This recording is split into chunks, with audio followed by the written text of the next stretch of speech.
nous avons créé une coordination que nous appelons la coordination santé libre. Elle regroupe les collectifs de médecins, de soignants et de scientifiques qui ne partagent pas la gestion sanitaire actuelle. On représente, entre autres, plus de 30 000 médecins, autant de soignants et plus de 100 000 citoyens. Je vais donner la parole à chaque personne individuellement pour qu'elle se présente très rapidement et nous reprendrons point par point les éléments que nous avons travaillés toute la journée sur différents thèmes et les résolutions que nous avons adoptées. Claire Delval, je suis médecin généraliste de terrain, médecin de premier recours, comme on dit aujourd'hui, et je m'exprime aujourd'hui pour le collectif Réinfo Covid en l'absence de leur porte-parole habituel qui est Louis Fouché. Bonjour, je m'appelle Claude Escarguel, j'étais microbiologiste hospitalier et je suis le porte-parole du collectif de médecins Asie Trop d'Hospitalisation et aussi je suis au conseil d'administration d'une association de malades Covid long qui s'appelle l'UPGCS. Gérard Guillaume, je suis rhumatologue et je suis ici en tant que représentant du groupe Bon Sens. Je suis Violaine Guérin, je suis endocrinologue et gynécologue médicale et je suis ici en tant que représentatrice du collectif Laissons les médecins prescrire. Bonjour à toutes et à tous, je suis Martine Vonner, médecin psychiatre et parlementaire à l'Assemblée nationale, élue en Alsace. Et je suis notamment cofondatrice du collectif Laissons les médecins prescrire. Je suis Alain Houpert, je suis médecin radiologue. Je suis parlementaire, comme Martine, mais au Sénat. Je suis élu sénateur de Côte d'Or, donc de Bourgogne. Et je suis aussi, comme Martine, cofondateur de Laissons-les prescrire. Éric Ménage, je suis médecin généraliste, médecin de premier recours comme Claire. Je suis ici représentant de l'EMSIB, l'association internationale médicale indépendante et bienveillante, qui s'occupe beaucoup des questions à la fois de santé et de législation. Voilà, donc je reprends la parole pour vous annoncer la première résolution que nous avons prise. Mais avant tout cela, je vais vous dire que je n'ai aucun conflit d'intérêts. La première résolution que nous avons prise est la création d'un conseil scientifique indépendant. Nous n'allons pas vous en dire beaucoup plus aujourd'hui. Vous aurez beaucoup plus d'informations dans les jours à venir puisque nous ferons une conférence de presse beaucoup plus élargie qui va détailler un certain nombre de résolutions que nous vous annonçons aujourd'hui. Je passe la parole à Martine Vonner. En tant que parlementaire, je garde également, à côté de mon activité de députée, une activité clinique de psychiatre dans une structure médico-sociale. Et je tenais à vous confirmer que je n'ai absolument aucun conflit d'intérêt, ni aucun lien d'intérêt avec un quelconque laboratoire.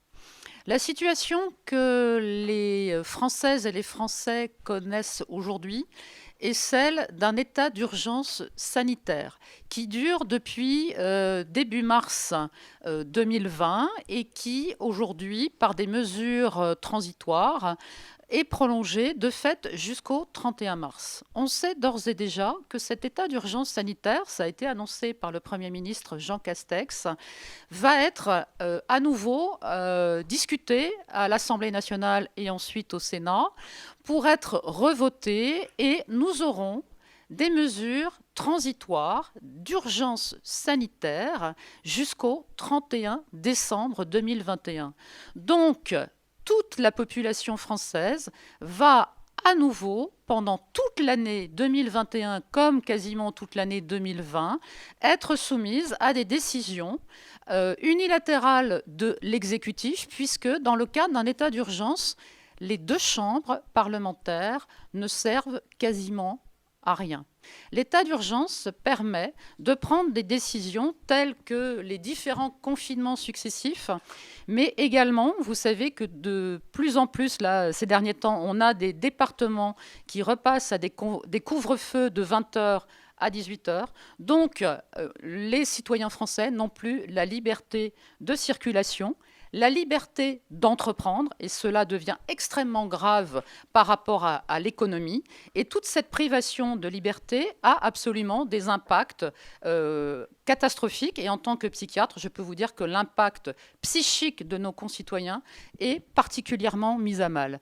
Donc, il est urgent, et dans ce cadre-là, en tant que parlementaire à l'Assemblée nationale, j'ai déposé un projet de résolution pour supprimer cet état d'urgence sanitaire.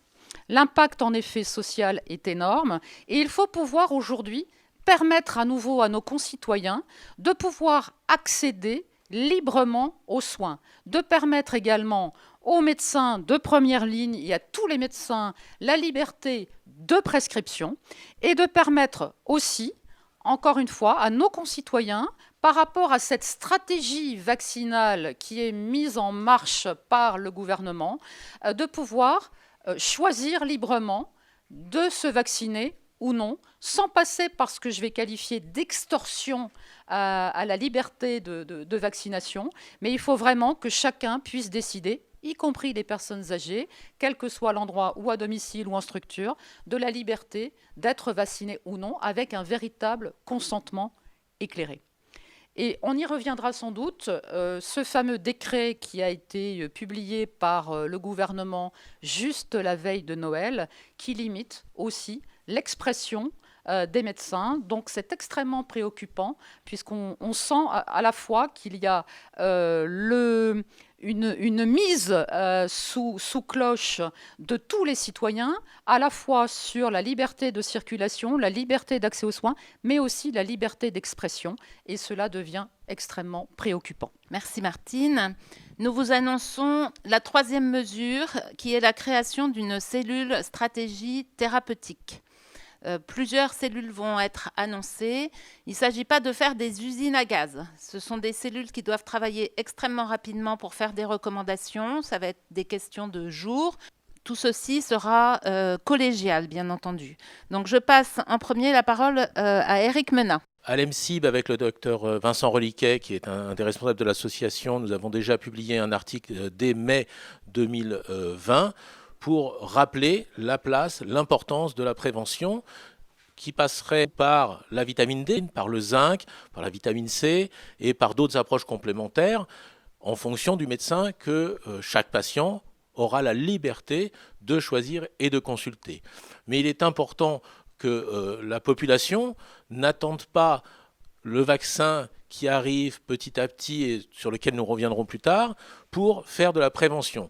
Nous savons que dans les EHPAD, il y a des carences en vitamine D. Nous savons que beaucoup de Français sont carencés en vitamine D. Nous savons que le zinc est un antiviral qui permet de réduire les formes graves. Il est dommage, et nous regrettons depuis déjà des mois, qu'il n'y ait pas de recommandations officielles, ce qui permettrait à tous les médecins peut-être de prescrire beaucoup plus ces produits de prévention.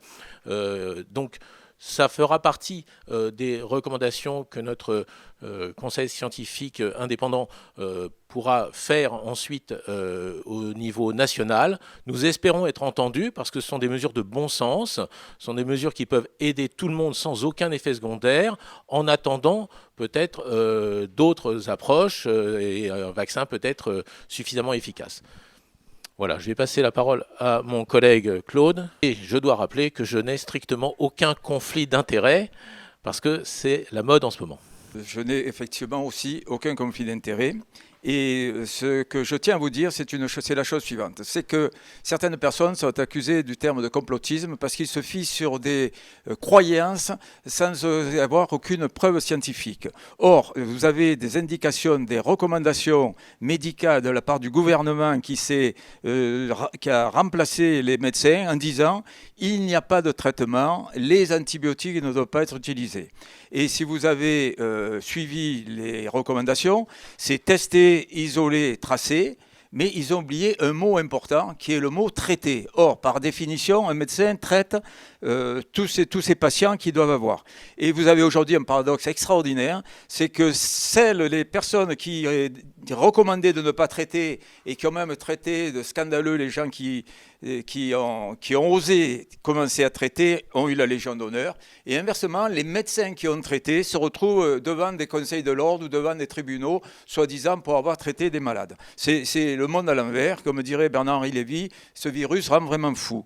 Or, toutes les publications actuelles du monde entier, que ce soit américaine, française, grecque, hindoue, constatent que la létalité, c'est-à-dire le nombre de morts par rapport au nombre de malades infectés, chute à peu près de 50% au minimum suivant les traitements adoptés dans toutes les publications en fonction du traitement ambulatoire précoce. Donc, si vous voulez, il y aura des recommandations sur ce traitement ambulatoire précoce et on s'aperçoit aussi que tous les pays qui ont laissé leurs médecins prescrire ont des taux de mortalité quand même bien inférieurs aux nôtres par rapport aux millions d'habitants. C'est la différence dans la mortalité et la létalité. Il y a plusieurs molécules efficaces, on ne va pas y revenir dessus. Vous avez les macrolides, azithromycine, les macrolides like aussi, l'ivermectine, et les immunomodulateurs comme l'hydroxychloroquine. Et le Conseil citoyen donc éditera 2 ou 3 préconisations pour que chaque médecin puisse adopter un traitement ambulatoire précoce. Et ces efficacités ont été prouvées, mais ont été prouvées par des médecins généralistes. Parce que qui pouvait, ou des médecins de ville, qui pouvait vraiment valider l'efficacité d'un traitement précoce? Il n'y avait que les médecins généralistes. Or, tous les médecins hospitaliers qui passaient à la télévision, c'était des médecins qui voyaient les malades trop tard. Non plus dans la phase virale, mais dans la phase inflammatoire, où là, le traitement ne sert plus à rien. Donc, si vous voulez, on est dans une situation complètement paradoxale, c'est que les médecins qui sont ici sont inaudibles, ne sont pas convoqués, ne passent pas devant les médias. Et inversement, les seuls qui n'ont jamais vu un malade dans des situations précoces et qui traitent, se retrouvent devant tous les plateaux télé et donnent des leçons de morale à ceux qui traitent. Ça montre juste notre un peu énervement, entre autres de la dernière communication que nous avons entendue jeudi, où de nouveau on donne la recommandation de ne pas consulter et donc de modifier complètement le circuit habituel de soins. Et notre message, en tout cas, bien entendu, sera à tous les citoyens de faire pourtant comme d'habitude. Si vous avez le moindre symptôme, vous prenez votre téléphone ou vous vous présentez à la consultation de votre médecin traitant, parce que c'est fondamental d'être ausculté. Et nous, les médecins de première ligne, on a bien vu que les patients, souvent qui sont allés directement en réanimation, n'avaient même pas été auscultés. Donc, si on ne pose pas un stéthoscope sur un poumon pour entendre que ce poumon ne respire pas bien, alors que justement le paradoxe c'est qu'il y a très peu d'autres signes d'alerte, eh bien si on n'ausculte pas les patients, effectivement on peut très vite finir en réanimation. Donc appel bien entendu, gardez vos habitudes, allez voir vos médecins traitants, c'est tout à fait fondamental, mais enfin on y reviendra. 4e point, et création d'une 2e cellule autour de, c'est ce qu'on appelle la cellule chiffre. Donc Gérard, la parole sur la cellule chiffre. Donc un de nos objectifs, c'est d'essayer de faire une analyse avec des statisticiens, avec des gens complètement formés et compétents sur les données de l'INSEE, ce n'est pas sur des données inventées, pour essayer de faire la lumière sur ces décès qui conditionnent en grande partie l'état d'urgence sanitaire dans lequel on vit. Création d'une 3e cellule, la cellule vaccin. Donc je repasse la parole à Eric. Vous savez que le vaccin a été testé pour l'instant exclusivement chez des gens en bonne santé d'âge moyen de 50 ans. Or, pour l'instant, nous vaccinons des gens d'âge moyen de 80 ans en mauvaise santé. Donc, nous prenons un pari sur l'avenir, aujourd'hui, qui est que le vaccin, on espère, sera efficace chez ces gens-là et qu'il ne sera pas dangereux chez ces gens-là. Nous avons vu avec l'Angleterre et Israël que les pays qui vaccinent le plus sont aussi ceux qui se reconfinent en ce moment. Donc ça doit nous poser des questions et on doit observer ces choses-là. Ensuite, on a des vaccins qui sont très difficiles à conserver. On ne sait pas aujourd'hui si une partie des vaccins qui sont injectés contiennent encore de l'ARN messager. Est-ce qu'ils seront efficaces ou pas ? Et par rapport aux chiffres dont Gérard vient de parler, nous aimerions qu'il y ait un recueil et nous voudrions y participer, qu'il y ait un recueil strict des chiffres autour de la vaccination, c'est-à-dire combien d'effets secondaires, combien éventuellement de morts, et surtout combien de personnes seront malades malgré la vaccination, parce que évidemment nous n'avons pas ces chiffres aujourd'hui, encore moins sur une population de personnes âgées. Mais vous avez entendu tous mes collègues, ils ont tous utilisé un mot, le mot liberté, ce merveilleux mot, le premier mot de notre belle devise, et on aimerait que ça ne soit pas juste un mot sur le fronton de nos mairies, on aimerait que ça soit une réalité. Il est essentiel que les gens aient la liberté de choisir, d'utiliser un médicament qui s'appelle un vaccin. Surtout, tant que ce médicament n'est pas suffisamment évalué, il est essentiel qu'on ait une liberté vaccinale absolue dans ce pays, comme on ait aussi la liberté de prescrire, qu'on ait la liberté de faire une prévention autre, complémentaire du vaccin. Et d'ailleurs, on peut penser que l'utilisation de la vitamine D pourrait même augmenter l'efficacité du vaccin si cela peut être prouvé par les études qui viendront. Donc voilà un petit peu ce que je voulais vous dire sur cette cellule vaccin qui sera menée et dirigée par Vincent Rudiquel, membre de l'EMSIB. Création de la cellule suivante que nous intitulons Information des populations. Claire. Il n'a échappé à personne que cette crise sanitaire est également une crise de la communication. On entend régulièrement les gens se plaindre qu'on entend tout et n'importe quoi, tout et son contraire à longueur de journée et qu'on ne sait plus à quel sens vouer. On entend des scientifiques qui ont beaucoup de certitudes, des certitudes qui flirtent un peu avec les dogmes, et on entend aussi également beaucoup de doutes sur l'état de nos connaissances actuelles.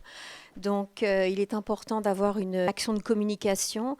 Et pour ça, donc, Réinfo Covid invite les médecins, les citoyens qui cherchent des informations sur cette crise sanitaire à les rejoindre sur réinfocovid.com. La mission de Réinfo Covid, c'est de mettre en place actuellement une coordination de médecins, tant au niveau national qu'au niveau régional, qui va coopérer avec des collectifs également citoyens, de non-soignants, aussi au niveau national et au niveau régional, pour y apporter des réinformations actualisées. Réinfocovid.fr, n'est-ce pas, hein? Voilà. Mais il faut de l'ambition, vous pouvez booker le .com aussi, il n'y a pas de problème. Notre sujet suivant concerne les EHPAD, parce que bien entendu nous sommes extrêmement inquiets de ce qui se passe dans les EHPAD. Je passe le sujet au sénateur Houpert. Merci Violaine, j'espère que tu ne m'as pas donné la parole sur les EHPAD parce que je suis sénateur. Je suis radiologue et les radiologues ont fait partie de la chaîne de diagnostic. Souvenez-vous, au début de cette pandémie, le diagnostic du scanner, les images interstitielles étaient vraiment très importantes et ont permis de trancher, de savoir si on avait le Covid ou on ne l'avait pas parce qu'il n'y avait pas de test. Donc les radiologues ont été sur le front. J'ai beaucoup de collègues qui ont été atteints, qui ont choisi d'être traités et qui s'en sont sortis. Donc de là, chez moi, naît le doute. Et nous sommes tous ici des médecins qui sortent de l'université. Et à l'université, ce qu'on apprend, c'est à douter. Et je suis sénateur, donc je suis élu d'un territoire. Et la France est une mosaïque, elle est peuplée d'EHPAD. Et on évalue la qualité d'une société à la manière dont on traite nos aînés. Martine a parlé de la crise sociale, et la crise sanitaire, mais il va y avoir une crise sociale. Et les personnes âgées ont été vraiment en première ligne. Pourquoi ? Parce que on n'a pas su quoi en faire. On n'avait pas les moyens de les traiter. Souvenez-vous, il y a eu un décret, et c'est la première fois qu'on voit ça depuis Hippocrate. Un gouvernement conseille aux médecins de prescrire des médicaments pour aller vers la sédation, le fameux Rivotril. Et ces personnes âgées ont souffert de l'isolement, ont été isolées. La semaine dernière, je lisais un livre d'Éric Orsena, son dernier livre. Il disait que la pire des choses qui puissent arriver dans l'histoire, c'est d'empêcher aux personnes âgées en fin de vie de voir leur famille et de dire au revoir. Ces patients ont été, parce que ce sont des patients, ont été dans l'isolement, dans leur chambre. Ils sont morts sans dire au revoir. Et en tant que médecin, en tant qu'élu, en tant qu'homme, ça me choque. J'aimerais qu'on mette un peu plus d'humanité dans la gestion de cette crise sanitaire qui n'est qu'une gestion technocrate et administrative. J'aimerais qu'on nous donne des chiffres des morts en EHPAD, parce qu'il va falloir compter. Il va falloir, après la crise, savoir ce qui s'est passé. Les personnes âgées sont en première ligne puisque ce sont les premiers à être vaccinés. On a parlé beaucoup du consentement éclairé. Et nous souhaitons que le consentement soit libre, éclairé et écrit. Écrit, c'est très important, parce que ça laisse des traces. Et après l'épidémie, il va falloir rendre des comptes. Aussi, que ce consentement soit libre et éloigné de toute coercition. C'est-à-dire qu'une personne âgée qui ne veuille pas se faire vacciner puisse avoir accès à la cantine, au repas pris en commun, comme les autres pensionnaires. J'ai peur qu'on oblige les personnes âgées qui ne veulent pas se faire vacciner, parce que leurs enfants ne veulent pas, parce qu'ils ne le souhaitent pas, parce qu'ils ont peur. Je ne souhaite pas qu'ils soient isolés dans leur chambre et qu'on renouvelle ce qui s'est passé, l'erreur du passé de cette fameuse première vague. Merci. Je vais vous donner les 2 derniers points sur lesquels nous souhaitons communiquer. Le Conseil de l'ordre des médecins, puisque vous savez que déjà un certain nombre de médecins sont convoqués devant les conseils de l'ordre de façon très inégalitaire, puisque à l'évidence des personnes pendant cette crise ont été non confraternelles et ne sont pas convoquées, et qu'un certain nombre de médecins qui ont été actifs sont convoqués, actifs auprès de leurs patients. Nous voulons rappeler au Conseil de l'ordre des médecins qu'il a quand même 2 rôles majeurs normalement, la protection des patients et la protection du rôle des médecins dans le système de la santé. Ce n'est pas la protection des médecins, mais la protection du rôle des médecins. Donc on aimerait bien leur rappeler ces 2 missions, et nous sommes extrêmement tous étonnés que le Conseil de l'ordre, premièrement, bien entendu, n'ait pas, pendant cette crise, défendu la liberté de prescription, et surtout soit resté totalement silencieux sur ce décret interdisant la parole des médecins, qui est paru donc le 23 décembre, si je ne m'abuse. Donc vous avez d'ailleurs vu que beaucoup de mesures sont parues entre Noël et jour de l'an, pendant les vacances.